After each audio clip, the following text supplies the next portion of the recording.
lady. Yes, yes. The strength beside the man. Not behind anymore, but beside.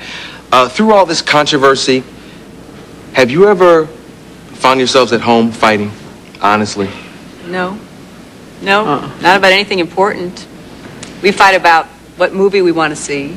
Yeah. You know. This is the only movie we're going to see for a month, and you're going to make me see this crazy cheap thrills movie? You want to go see Lethal Weapon 3 when we've got all these other movies on? That's the kind of stuff we fight about. Because, you know, it's hard. I mean, okay, it's hard to think that you never at some point said, who is Jennifer? You know, who the hell is she? And it's like, you know, I mean... I know who she is. I mean, I know who she is. And you know what her problem is? She's got lots of problems. Yeah. Through all the pressure and things you've been through, have you ever thought about quitting? No. Really? No. You know, I would have quit if I just wanted to live in the White House or go to Camp David on the weekends. But if that were the choice, I would gladly stay home where I am with the job I've got and the life I've got. It's a lot better life in many ways on a much more human scale. I got into this race because I thought this country was going down the tubes and we ought to change it. And I stayed in it because I thought I could be a force for change. And I wanted the voters to make up their mind. If the voters say, hey, we think some other person be a better president, I will go home a happy man to the life that I've got. It's a wonderful life. But I would have been a gutless wonder to quit over things I thought were unfair and insubstantial in the face of the convictions that I have about what we ought to do to change the country. So no, I never thought about quitting. This country doesn't need a quitter, and the licks that I've taken are nothing compared to the licks most Americans take. Look at what those people in South Central LA are going through. That's a lot tougher than a few days of bad publicity. I mean, if you can't take a few licks, you got no business being president. It's a tough job. You got to be a tough guy. Yeah.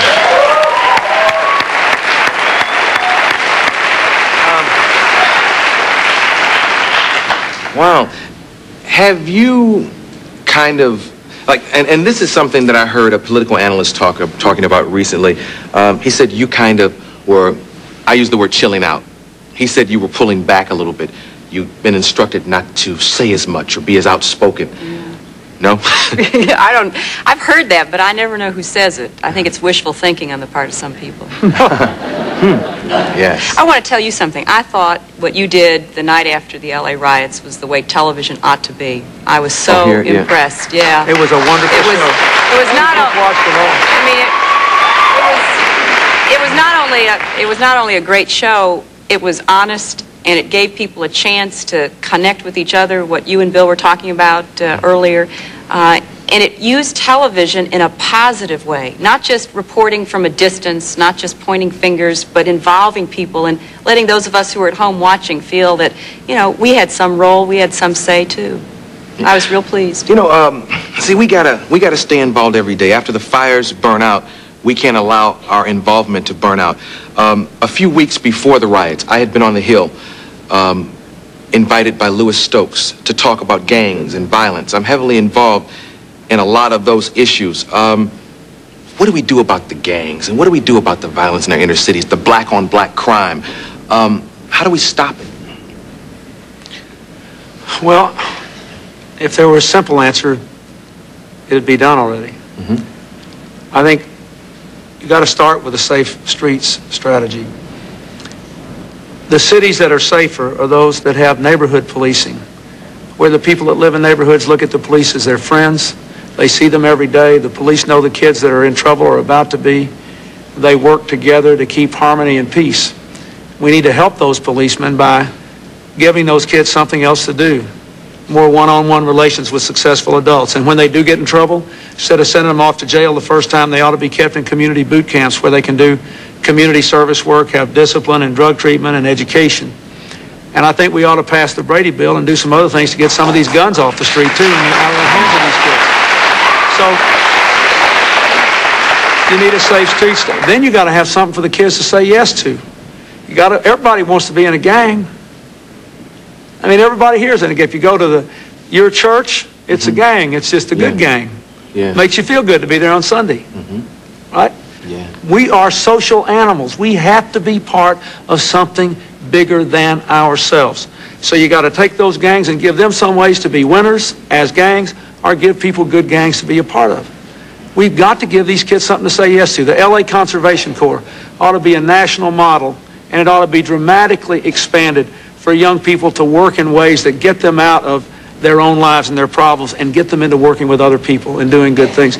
Those are the kinds of things we got to do. We've got to change lives from the outside in and from the inside out. And there's no simple strategy. The government can do some things, but people on the streets have to do others.